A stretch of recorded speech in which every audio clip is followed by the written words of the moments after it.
Welcome back. We're back to the 1988 BMW 325. This is the one I had another video on the alternator where the alternator actually wasn't bad. It was just every bolt that was removed to replace the alternator was loose. Was never put back on.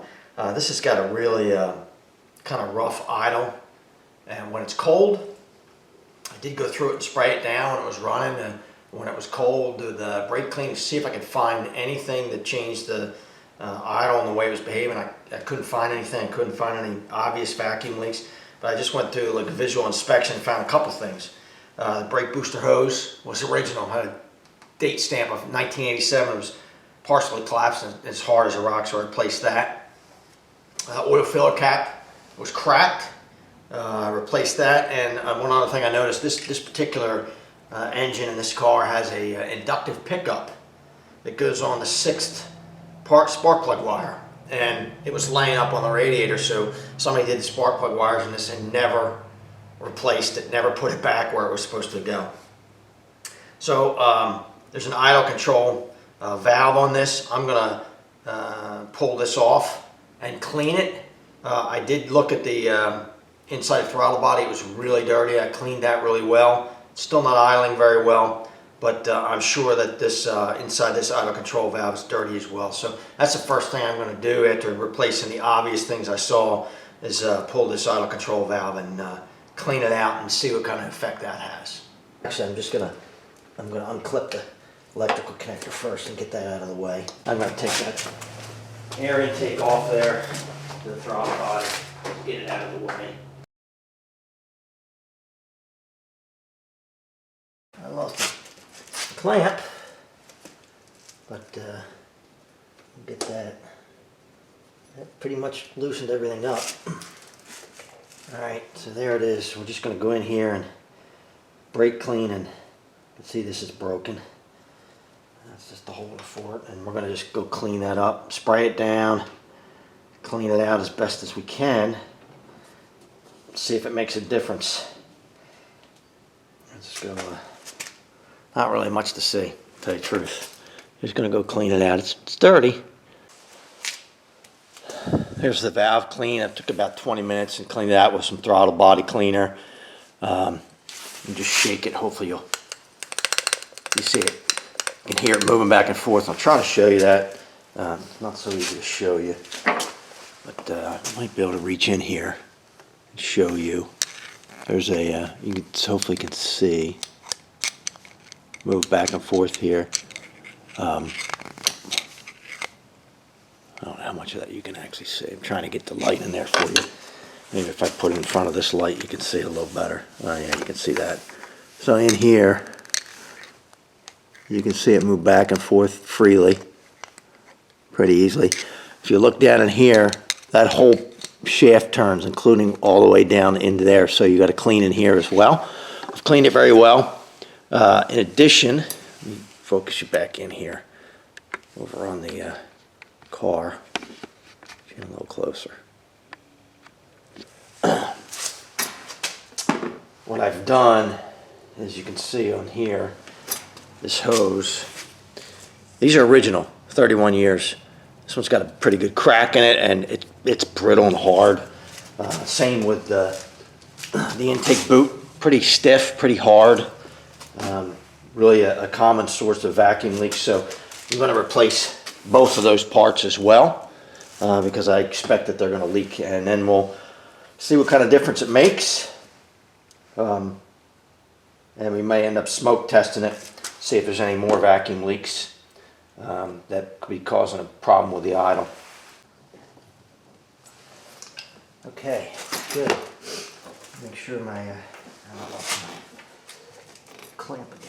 Sit there. Okay, that's good. Make sure my hoses are on. Everybody's in all the way. Electrical connector. Hook that back up. We're going to go try this and see how it runs compared to what it did before. I don't know if it's going to still need. This clamp is really broken. This rubber piece. But we're going to see if we can get this to what it runs like right now. Move this stuff out of the way.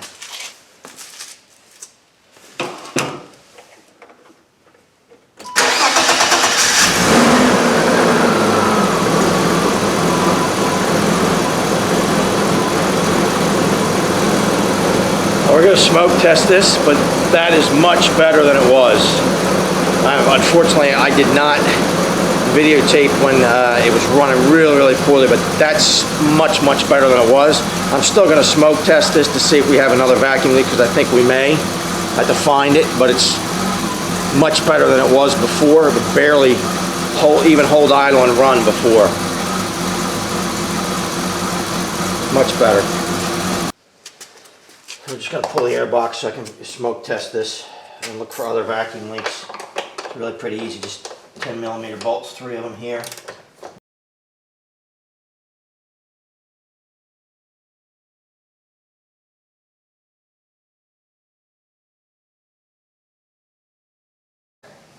Before I'm going to get this electrical connector down here.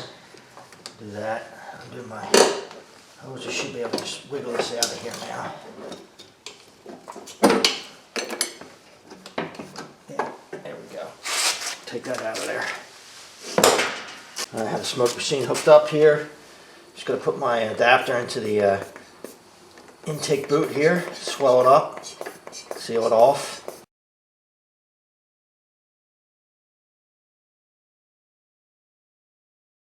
Right here, it's leaking pretty good. There's no O-ring on this fitting here. It's just metal to metal. We're going to actually put some RTV, because there's no other way that I know to fix that one. There's no O-ring there, so that's leaking pretty good. So that's going to cause a problem with other air gate. I don't see it leaking anywhere else though. But it's definitely coming out of there. So we're going to have to fix that. That's going to cause a problem. Well, that's next. We'll actually take this apart. And like I said, there's no O-ring. I'll show it to you for this. It's just metal to metal.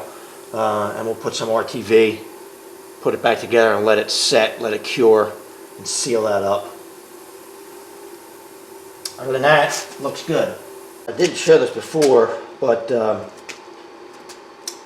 this is a Ready Smoke by Redline, this unit here, and I'm fortunate enough I'm getting to demo this. I have another smoke machine which I made, which is a homemade one, but this is obviously pretty nice. I'm just going to show it to you here. Just really not demonstrating all the features of it, but just basic, you know, that it produces a lot of smoke, and it does do a good job of that. Hopefully you can see. I think you can see that smoke coming out of there, and it just starts, and we'll let that go for a little bit. It does put a pretty good amount of smoke out of there, a really good amount of smoke. Hopefully you can see that. I think you can. But it makes it a lot easier, and having this bladder for intakes and is really nice. Makes it really easy to put smoke into the intake and test all the components. But you can see how much smoke this puts out. This thing puts a lot of smoke out. It's really, really nice. My homemade one does pretty good, but you know, these are made just for it. It's got a flow control on it and puts out an awful lot of smoke. Really nice machine. I'm really glad I'm getting a chance to demo it, and it's helping me a lot. Alright, so I'm just gonna take this apart here and wiggle this valve off. This came right off, of course. I figured it would. Alright, so that's all I really need. I need to get at that. And like I said, there's no O-ring for this. It's not there. It's not made that way. I don't know why they made it that way. I don't think it's missing an O-ring. I just don't think it's made with one. So we're gonna fix that. Okay.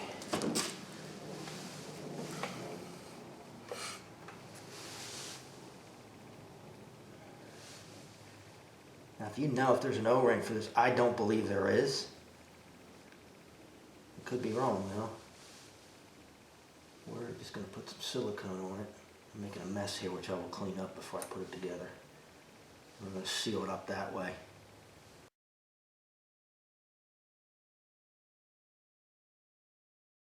I'm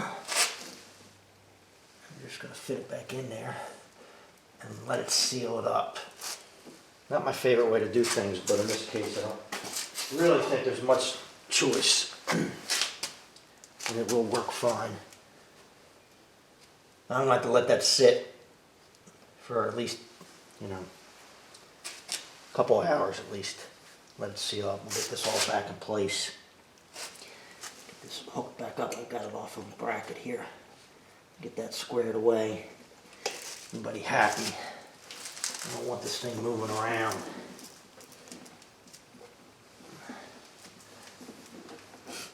Seal it back up here. I know, it's exciting. I need to make sure it gets back in the bracket correctly. It's not yet. Not in there yet. I do not want it to move until this cures, and then won't be able to move. Good thing. Alright, let me put it back together, because I'm sure I'm going to wiggle this around as I do it. It's in there, good.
Well, that's it for this video.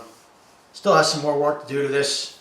Basically, clean the idle control valve, replace the air intake boot and the connector hose to the idle control valve. I made sure there are no vacuum leaks. This car has 300,000 miles. It does burn some oil, smokes a little bit. Just put back in place the inductive pickup on the number 6 spark plug wire. I am going to do a valve adjustment on this. It's running much better. I should have taken some video of it when I was initially, before I did anything, I forgot, but it's still not running completely as I'd like it to run, but it's running 100% better than it was. It still needs some more, probably a valve adjustment, and I have a feeling it's got some blow-by. Looking at the old intake boot, there was some oil, and I don't know if that's valve guides, I don't know if that's piston rings. I really don't know. It has a lot of miles on it, but it's much better than it was. I really just wanted to show the idle control valve and the fact that cleaning that really well and making sure it works has a big impact on the idle when the engine's cold. So if you have this problem where you have a rough idle when it's cold in your BMW 325, this is a 1988, I hope it helps you out. If you like the video, subscribe below. Thanks for watching.